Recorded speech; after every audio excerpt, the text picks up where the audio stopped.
నమస్కారం సార్. నమస్తే అండి. తాజాగా నిన్న మనం చూసాం, రెచ్చగొట్టే వ్యాఖ్యలు చేసినందుకు గాను, ఆ విద్వేషాలు సృష్టించే విధంగా కౌంటింగ్ ఏజెంట్లతో మాట్లాడినందుకు గాను నిన్న ఒక సజ్జల రామకృష్ణారెడ్డి గారి మీద క్రిమినల్ కేసు అయితే నమోదు చేయడం జరిగింది. సో ఏంటి ఇప్పుడు ఆయన అరెస్ట్ చేసి ఆ జ్యుడిషియల్ రిమాండ్కి ఏమైనా తరలించే అవకాశం ఉందా, లేదా ఆయన కోర్టుకు వెళ్ళిపోయి పిన్నెల్లి రామకృష్ణారెడ్డి లాగా ఏమైనా ముందస్తు బెయిల్ తెచ్చుకుంటాడంటారా? ఎందుకంటే ఇప్పుడు మీరు చూస్తున్నారు కదా, జగన్ అండ్ గ్యాంగు వ్యవస్థల్ని మేనేజ్ చేయడంలో వాళ్ళు నిజంగానే డాక్టరేట్స్ పిహెచ్డీలు పొందేరాళ్ళు. ఇప్పుడు పిన్నెల్లి రామకృష్ణారెడ్డిని ఈసీ అంత స్ట్రాంగ్గా వార్న్ చేసి ఇమీడియట్గా అతను అరెస్ట్ చేయమని చెప్పినప్పుడు కూడా ఇదిగో అరెస్ట్ చేస్తున్నామని చెప్పి, చెక్ చేస్తున్నాం, లేకపోతే దొరికాడని చెప్పి ఏదో కోర్టులో సబ్మిట్ చేస్తున్నామని ఇన్ని రకాలుగా నాటకాలు ఆడి చివరికి ఏం చేశారు, హైకోర్టులో బెయిల్ వచ్చే వరకు తాత్సారం చేశారండి.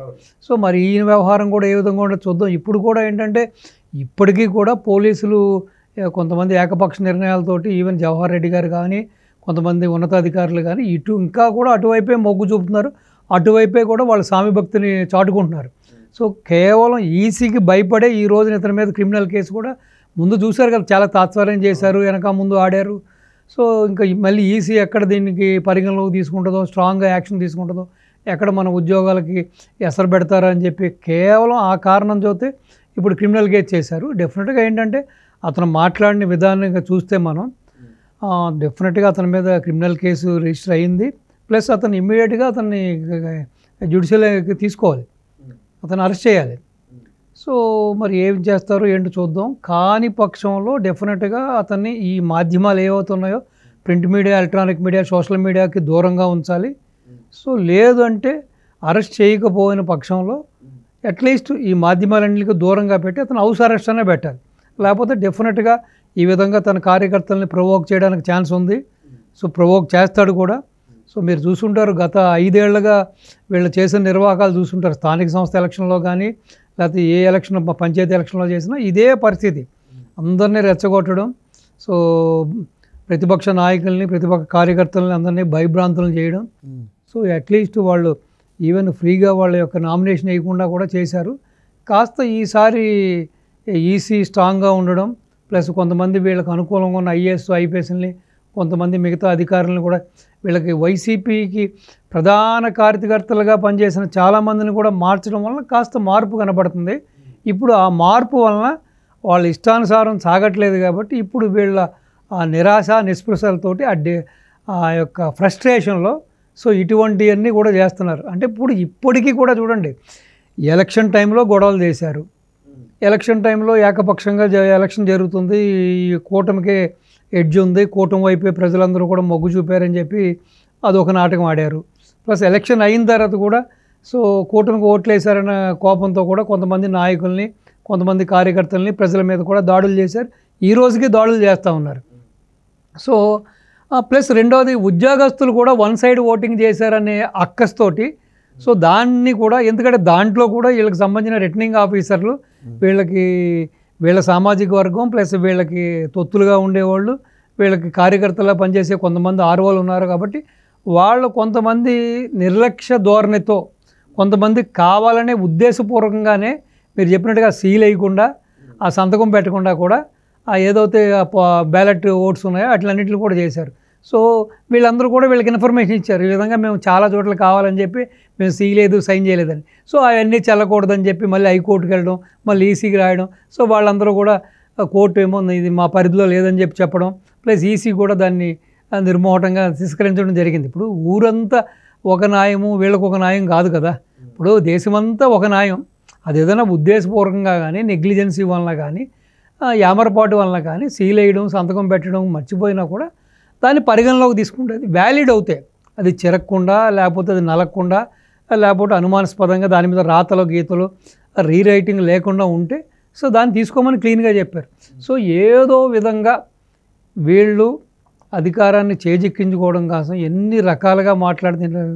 ఈవెన్ ఒక అడిషనల్ అడ్వకేట్ జనరల్ అంటే అతను, నాకు తెలిసి అతని యొక్క భాష, అతని మాట తీరు, అతని వ్యవహార శైలి చూస్తే ఈవెన్ కోర్టులో బంట్రోత్ కూడా అతను వేస్ట్. అతను ఈవెన్ బంట్రోత్ ఉద్యోగం ఇచ్చినా అతనికి వేస్టే. అసలు ఇటు లా కానీ అసలు ఏ విషయం కూడా ఆయనకి నైపుణ్యం లేదు, అసలు దాంట్లో ఒక ప్రావీణ్యత లేదు, అసలు ఏం మాట్లాడతాడో తెలియదు. సో అంటే ఒక బంచ్ ఆఫ్ జోకర్స్ అండి వీళ్ళందరూ కూడా. ఇప్పుడు జగన్మోహన్ రెడ్డి ఎలాగైతే నిరక్షరాస్యుడో, సో ఇటు రాజకీయంగానూ ఏమీ తెలియదు, ఇటు పెద్ద చదువుకున్న వ్యక్తి కాదు.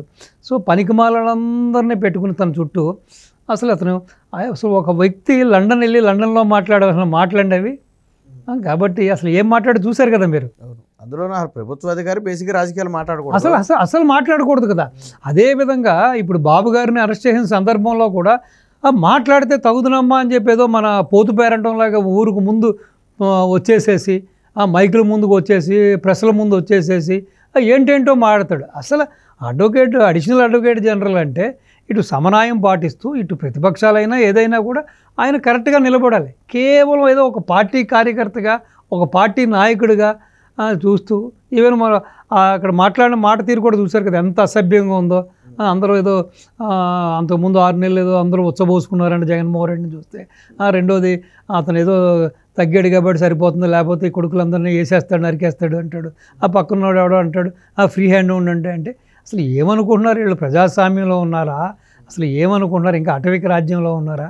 సో కాబట్టి నిజంగా ఒక్కోసారి అనిపిస్తుంది సార్, మీరు ఏమని అనుకోండి, అప్పట్లో తెలంగాణ కానీ ఇటు మన కానీ చూస్తే ఎన్టీ రామారావు అనే వ్యక్తి పార్టీ పెట్టకుండా రాజకీయాల్లోకి రాకుండా, అదే చంద్రబాబు నాయుడు గారు అనే వ్యక్తి పార్టీ పగ్గాలు పట్టించుకోకపోతే ఈ పార్టీకి ఈ 2 రాష్ట్రాలు ఏ దుస్థితిలో ఉండి, ఈ పటేలు పట్వారీల మధ్యన ఎంతమంది ఈ అనగారిన నిమ్న జాతులు, ఎస్సీలు, ఎస్టీలు, బీసీలు ఏ విధంగా నలిగిపోయేవారు.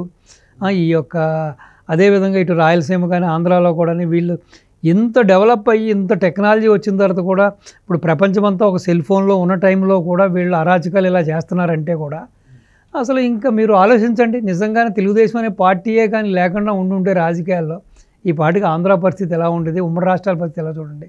సో కాబట్టి డెఫినెట్గా సజ్జల్ని యాక్షన్ తీసుకోవాలి, కఠినమైన యాక్షన్ తీసుకోవాలి. అసలు అవి చాలా అంటే సకల శాఖ మంత్రి అంటారు, ఇతను సలహాదారు, సలహాలు ఇచ్చేది ఈ విధంగా ప్రొవోక్ చేసేదా, ఈ విధంగా జనాలను రెచ్చగొట్టేదా? అంటే మీకు అనుకూలంగా లేకపోతే మీకు అక్కడ ఈవీఎంలను పగలగొట్టండి, లేకపోతే తిరగబడండి, లేకపోతే అక్కడ కౌంటింగ్ నిలిపేయండి, ఇదే చెప్పేది. అసలు ఇంగితం లేదండి. ఈయన చిన్నపిల్లోడా? తండ్రి కొడుకులు ఇద్దరు ఇలాగే తయారయ్యారు. వాడు చూస్తేనేమో సోషల్ మీడియాలో విషపు రాతలు, రోత రాతలు, చండాలమైన రాతలు, ఇంకా ఆడ మగ తేడా లేకుండా.